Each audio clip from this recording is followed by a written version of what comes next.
નમસ્તે વિદ્યાર્થી મિત્રો, ધોરણ 8 વિષય સામાજિક વિજ્ઞાન, પાઠ નંબર 3, ભારતનો પ્રથમ સ્વાતંત્ર્ય સંગ્રામ. આ પાઠના સ્વાધ્યાયના પ્રશ્નોના જવાબો, તેને યાદ રાખવાની જાદુઈ રીતો તથા ઓનલાઈન ટેસ્ટ વિશે આજે આપણે વાત કરીશું. તો શરૂ કરીએ. પ્રશ્ન 1. નીચેના પ્રશ્નોના ઉત્તર એક વાક્યમાં લખો. 1. ઈસવીસન 1857ના સંગ્રામનો પ્રથમ શહીદ કોણ ગણાય છે?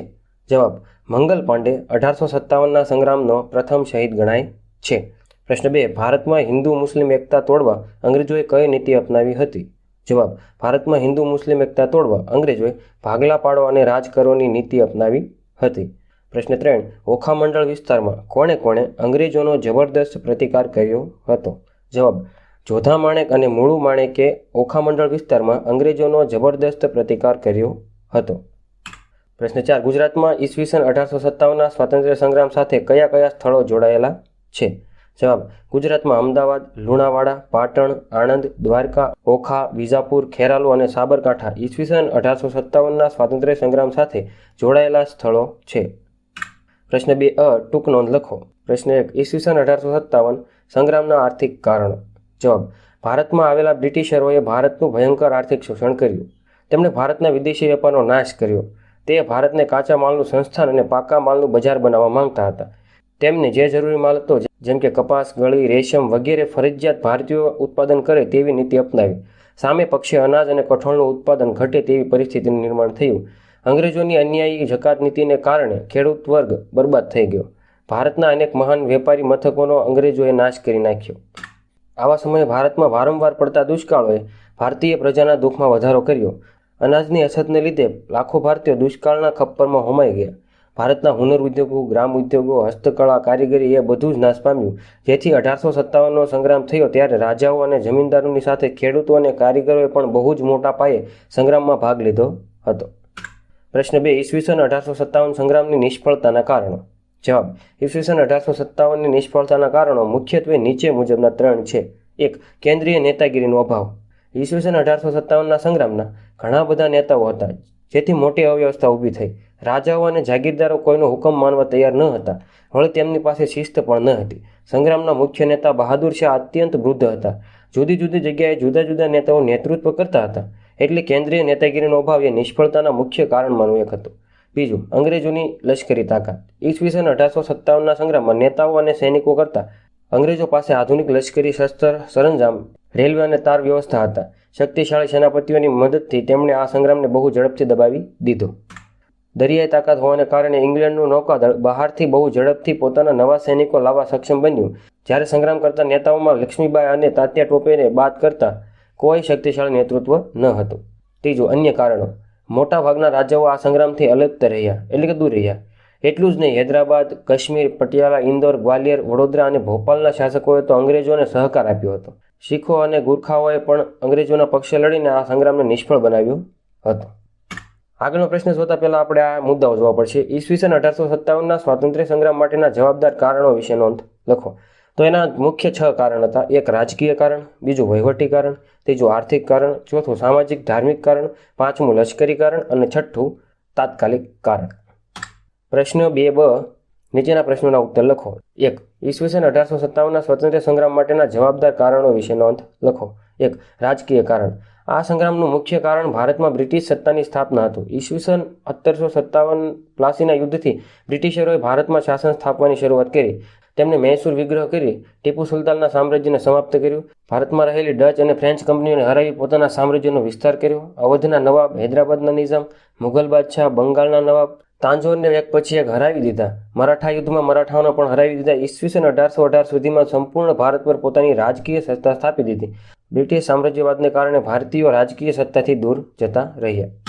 જે દેશી રજવાડા બચ્યા હતા તેમણે પણ વેલેસ્લીની સહકારી યોજના સ્વીકારી પોતાના રાજ્યોને અંગ્રેજોને આધીન બનાવી દીધા હતા. એટલે હવે ભારતીયોને સ્થાને એક વિદેશી કંપની ભારતમાં રાજ કરતી હતી, જેમાં ભારતીયોનું શોષણ થતું હતું. તે પરિસ્થિતિ આ સંગ્રામનું મુખ્ય કારણ હતું. ડેલહાઉસીએ એક આક્રમક ખાલસા નીતિ દ્વારા સતારા, સંભલપુર, ઝાંસી, નાગપુર, અવધ જેવા રાજ્યોને બ્રિટિશ સામ્રાજ્યમાં ભેળવી દીધા. એટલું જ નહીં, તેણે પેશવા, નાના સાહેબ અને અન્ય રાજાઓને અપાતા પેન્શન બંધ કરી તેમને સમાપ્ત કરવાનો પ્રયત્ન કર્યો. અનેક જમીનદારોની જમીનો જપ્ત કરી લીધી હતી. પરિણામે આ બધાનો રોષ આ સંગ્રામનું કારણ બન્યો. બીજું, વહીવટી કારણ. કંપનીના વહીવટીતંત્રમાં ભારતીયોને કોઈ સ્થાન ન હતું. ઉચ્ચ સ્થાનો પર માત્ર અંગ્રેજ અધિકારીઓની જ નિમણૂક થતી હતી. વળી અંગ્રેજોની વહીવટી વ્યવસ્થા લોકો માટે પીડાદાયક હતી. તેમણે સામાન્ય અને ગરીબ વર્ગ પર ભારે કરવેરા નાખ્યા હતા. ખેડૂતો પાસેથી કડક રીતે મહેસૂલની ઉઘરાવણી કરવામાં આવતી હતી. ન્યાયતંત્ર અત્યંત ખર્ચાળ અને પોલીસ તંત્ર નિષ્ક્રિય હતું. વળી ભારતીય કર્મચારી અને અંગ્રેજી કર્મચારીના પગારમાં મોટો તફાવત હતો. આ બધી બાબતોએ ઈસવીસન 1857ના સંગ્રામને ઈંધણ પૂરું પાડ્યું. ત્રીજું, આર્થિક કારણ. ભારતમાં આવેલા બ્રિટિશરોએ ભારતનું ભયંકર આર્થિક શોષણ કર્યું. તેમણે ભારતના વિદેશી વેપારનો નાશ કર્યો. તે ભારતને કાચા માલનું સંસ્થાન અને પાકા માલનું બજાર બનાવવા માંગતા હતા. તેમને જે જરૂરી માલ હતો જેમ કે કપાસ, ગળી, રેશમ વગેરે ફરજિયાત ભારતીયો ઉત્પાદન કરે તેવી નીતિ અપનાવી. સામે પક્ષે અનાજ અને કઠોળનું ઉત્પાદન ઘટે તેવી પરિસ્થિતિનું નિર્માણ થયું. અંગ્રેજોની અન્યાયી જકાતને કારણે ખેડૂત વર્ગ બરબાદ થઈ ગયો. ભારતના અનેક મહાન વેપારી મથકો અંગ્રેજોએ નાશ કરી નાખ્યો. આવા સમયે ભારતમાં વારંવાર પડતા દુષ્કાળોએ ભારતની પ્રજાના દુઃખમાં વધારો કર્યો. અનાજની અછતના લીધે લાખો ભારતીયો દુષ્કાળના ખપ્પરમાં હોમાઈ ગયા. ભારતના હુનર ઉદ્યોગો, ગ્રામ ઉદ્યોગો, હસ્તકળા, કારીગરી એ બધું જ નાશ પામ્યું. જેથી ઈસવીસન 1857નો સંગ્રામ થયો ત્યારે રાજાઓ અને જમીનદારોની સાથે ખેડૂતો અને કારીગરોએ પણ બહુ જ મોટા પાયે સંગ્રામમાં ભાગ લીધો હતો. ચોથું, સામાજિક ધાર્મિક કારણો. અંગ્રેજોએ ભારતીયોના સમાજ અને ધર્મમાં પણ ચંચુપાત કર્યો હતો. ખ્રિસ્તી પાદરીઓએ ભારતમાં હિન્દુ અને મુસ્લિમોને ખ્રિસ્તી ધર્મમાં વટલાવવા ખૂબ પ્રયત્નો કર્યા. તેમણે સરકારનું રક્ષણ કર્યું. ઈસવીસન 1850માં અંગ્રેજોએ એક કાયદો કરી જે હિન્દુ કે મુસ્લિમ ખ્રિસ્તી થાય તેમને પૈતૃક મિલકતમાં હિસ્સો મળી શકે તેમ ઠરાવ્યું. તેનાથી હિન્દુની શંકા વધારે દ્રઢ થઈ. અંગ્રેજો અવારનવાર ભારતીયો સાથે તિરસ્કારપૂર્ણ વ્યવહાર કરતા હતા. પાંચમું, લશ્કરી કારણ. ભારતનો આ સંગ્રામ સૌપ્રથમ ભારતીય સૈનિકોએ કર્યો હતો. તેનું કારણ ભારતીય સૈનિકો સાથેની અંગ્રેજોની શોષણખોર નીતિ હતી. કઠોર લશ્કરી સેવા બજાવવા છતાં હિન્દી સૈનિકોના પગારમાં અને સગવડ અત્યંત નિમ્ન કોટીના હતા. કોઈ પણ ભારતીય સૈનિક સુબેદારથી વધારે ઉચ્ચ હોદ્દો મેળવી શકતો નહીં. વળી અંગ્રેજો ભારતીય સૈનિકો સાથે કોઈ સામાજિક વ્યવહાર કરતા નહીં.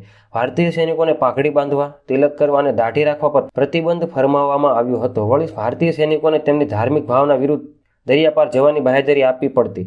આ બધા કારણોને લીધે ભારતીય સૈનિકો અંગ્રેજો વિરુદ્ધ ઉશ્કેરાયા. છઠ્ઠું, તાત્કાલિક કારણ. આ સંગ્રામનું મેઇન કારણ આ હતું. ઈસવીસન 1857ના સંગ્રામનું એક તાત્કાલિક કારણ હતું ચરબીવાળા કારતૂસ.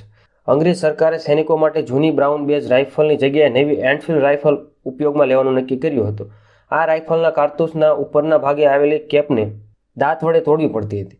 જાન્યુઆરી 1857માં બંગાળમાં રહેલા ભારતીય સૈનિકોમાં એવી અફવા ફેલાઈ કે બ્રાઉન બેઝ રાઇફલ કે આ કારતૂસો પર લગાવવામાં આવેલ કેપમાં ગાય અને ડુક્કરની ચરબીનો ઉપયોગ થાય છે. હિન્દુ અને મુસ્લિમ એમ બંને ધર્મના સૈનિકો આ વાતથી અકળાઈ ઉઠ્યા. કારણ કે ગાય હિન્દુઓ માટે પવિત્ર હતી, જ્યારે મુસ્લિમો માટે ડુક્કરનું માંસ વર્જ્ય એટલે કે પ્રતિબંધિત. હવે તે મોઢામાં મૂકવાનો પ્રસંગ આવે તો તે ધર્મભ્રષ્ટ થાય. સિપાહીઓએ આ કારતૂસો વાપરવાનો ઇનકાર કરી નવી એન્ફિલ્ડ રાઇફલ સંગ્રામની શરૂઆત કરી. કેટલાક ઇતિહાસકારોના મતે આ માત્ર અફવા નહોતી. પ્રશ્ન 3. ઈસવીસન 1857ના સ્વતંત્ર સંગ્રામના સ્વરૂપ વિશે સવિસ્તાર નોંધ લખો. જવાબ. વિભિન્ન ઇતિહાસકારો અને વિદ્વાનો ઈસવીસન 1857ના સંગ્રામને જુદું જુદું સ્વરૂપ આપે છે. અંગ્રેજો તેને માત્ર એક વિદ્રોહ કહે છે. કેટલાક ભારતીયો પણ તેને જન વિદ્રોહ માને છે. ઇંગ્લેન્ડના રાજપુરુષ ડિઝરાયલી તેને રાજકીય અને ધાર્મિક બળવો કહે છે. વિનાયક દામોદર સાવરકર આ સ્વતંત્રને ભારતનો પ્રથમ સ્વાતંત્ર્ય સંગ્રામ ગણાવે છે. આવું જ પટ્ટાભી સીતારમૈયાનું માનવું છે. ડૉક્ટર સેન તેને સ્વતંત્રતા સંગ્રામની ઉપમા આપે છે. જોકે સિપાહીઓના બળવા કરતાં તેનું સ્વરૂપ વધારે વ્યાપક અને પ્રભાવી હતું તે ચોક્કસ છે. પ્રશ્ન 3. નીચેના આપેલ વિકલ્પમાંથી સાચો વિકલ્પ શોધી ઉત્તર લખો. પ્રશ્ન 1. ઈસવીસન 1857ના સંગ્રામમાં મુખ્ય સ્થળોમાં નીચેનામાંથી કયા સ્થળનો સમાવેશ થતો નથી? તો અહીંયા આપણો જવાબ બનશે સી, ચંડીગઢ. પ્રશ્ન 2. ખાલસા નીતિથી અનેક રાજ્યોને બ્રિટિશ સામ્રાજ્યમાં ભેળવી દેનાર કોણ? તો અહીંયા આપણો જવાબ બનશે બી, ડેલહાઉસી. આ પ્રશ્નને યાદ રાખવા માટે આપણે આ શબ્દને યાદ રાખવાનો છે, ખાડે. ખાડે શબ્દ યાદ રહે ને તો આ જવાબ આવડી જાય. ખાથી યાદ આવે ખાલસા નીતિ, ડેથી યાદ આવે ડેલહાઉસી. પ્રશ્ન 3. એનફિલ્ડ રાઇફલ કારતૂસ પર કયા બે પ્રાણીઓની ચરબી લગાડી હોવાની સૈનિકોને આશંકા હતી? અહીંયા આપણો જવાબ બનશે એ, ગાય અને ડુક્કર. આ પ્રશ્નને યાદ રાખવા માટે પહેલાં શાંતિથી આ ચિત્રને જોઈ લો. એક બાજુ ગાય છે, એક બાજુ ડુક્કર છે, ઉપર એનફિલ્ડ રાઇફલ બંદૂક છે. હવે એ બંદૂકનો જૂનવાણી ફોટો કે ભાઈ એનો સ્કેચ અહીં મૂકેલો છે. તો ભાઈ કંઈક આવી બંદૂક હતી અને આ સાઈડમાં જે એવી કારતૂસ છે ઊભું રહ્યું નહીં, તો એને મોઢાથી તોડીને એની અંદરનું જે દારૂખાનું હતું એ બંદૂકમાં નાખવું પડતું અને પછી આ જે અણી જેવું રહ્યું એનાથી અંદર એને દબાવવામાં આવતું હતું અને ત્યારબાદ એને ફોડી શકાતું હતું.